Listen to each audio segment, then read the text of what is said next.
Yeah, this series certainly isn't over, but this is now the third straight postseason that the Clippers have been without Paul George and or Kawhi. If they end up losing in the first round, what are your expectations for the Clippers in the offseason? Do you think they just run it back?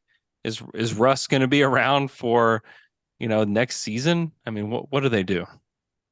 There's a there's a lot of complications, and all the complications always comes down to health. It's always health with this team.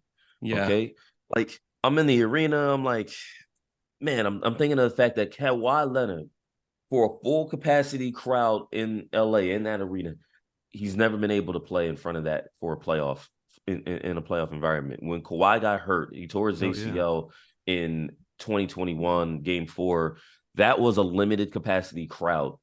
Hmm. Okay, game 4. The Clippers got their first capacity crowd of that postseason the next home game, game 6. And it's just sad to think about that. It's like That is this, so crazy to think about. Yeah. right. And the fan base feels that. That's why these regular seasons have been frustrating, because you're waiting for the playoffs, but then something always happens in the playoffs. And you know who the biggest fan is? Steve Ballmer. Steve Ballmer. That's You right. know, Steve Ballmer got a lot of money. Y'all might have heard, right? And they building that little building next to in Inglewood, and Yep. so that is a factor in anything that happens with the Clippers, in terms of big things. They are literally trying to sell tickets to a building that hasn't opened yet. And how do you do that? You do that by selling a little bit of hope, and by selling a little bit of, this is what we've done for you lately. And And toilets. yeah, clocks. You Clocks, you not toilets. you gonna know what time the game is, right? And so Steve is has this outsized personality, but Steve is also a dude who and why he's a good owner, a good chairman, is that he has empowered his front office to basically do whatever it takes to get a winning team, a championship team, a contender. He has also built relationships with these guys. I mean, you got a lot of owners that just do dumb stuff, right? They say the wrong things, they get in the way, they're meddling. And Steve wants to win and is putting pressure on everybody in the organization to win. He said before, they're not ever going to tank. If anything, they'll reload. They traded Chris Paul, they traded Blake Griffin in the middle of the first year of an extension where they had, they brought, who did they bring? Obama, MLK, the portraits or whatever in the arena, saying like, this is yours forever. And that dude didn't even make it to Valentine's Day, right? They will do that, those kinds of things, but that was in the middle of a 42-40 season that basically re-energized a whole lot of people in that organization and said, okay, maybe we're a lot closer to getting this back. And that's how you get Kawhi and PG literally 2 summers later in 2019. Steve doesn't want to quote unquote blow this up. Fans love blowing things up because it means that you can get draft picks back and you can just not invest your emotions into a team that isn't going anywhere, right? And that's, I don't see that happening. Kawhi and Paul are not free agents until 2024, which is the same year Intuit Dome is supposed to open. And Kawhi was always going to need some time to get back to being Kawhi. Physically, he got back from the ACL tear to begin the season, but he wasn't Kawhi Leonard, the guy who may or may not be an all NBA player, until January of this year. And that's when Paul started to have his physical issues.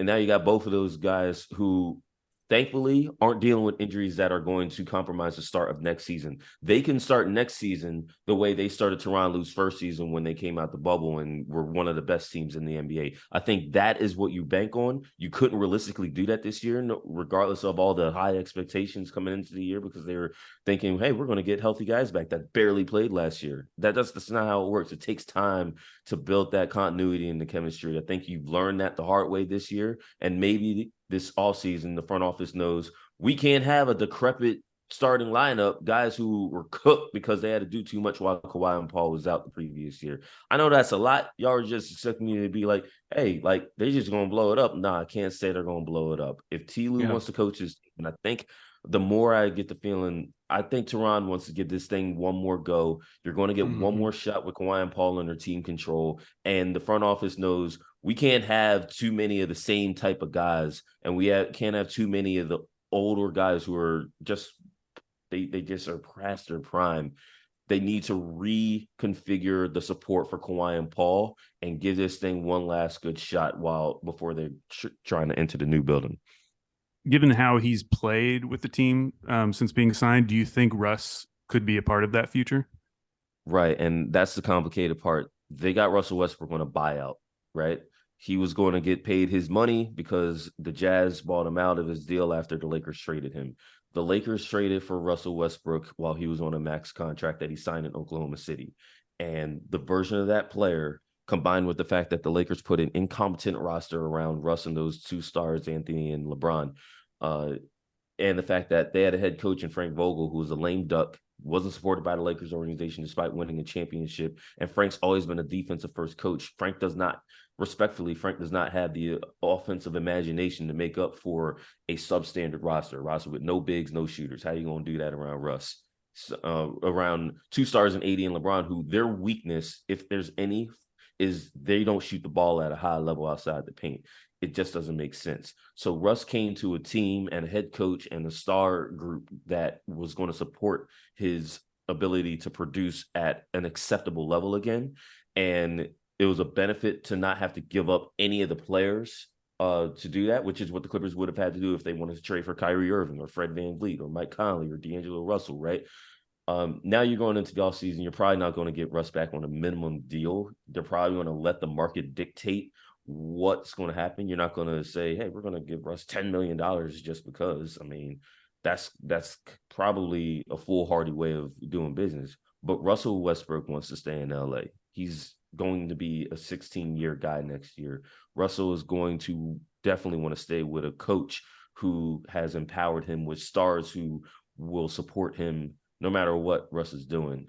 And so that's going to be interesting. But Russ has built good relationships with people that he didn't have those relationships with before. He had a relationship with T. Lue before. He had a relationship with PG before. He actually had a connection with Kawhi, but now he has a connection with the front office. Now he's a connection with Steve Ballmer, the owner. I mean, Ballmer is a fan of Russ. You know what Russ doesn't do?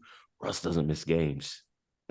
It's true. It's kind of key true. right now with PG and Yep. Kawhi being out. That leaves a good impression. And so you don't want to overpay a 16-year point guard. That's bad business. But I think that if T. Lue's the key for me. If T. Lue stays, then I think it's more likely that Russell also stays.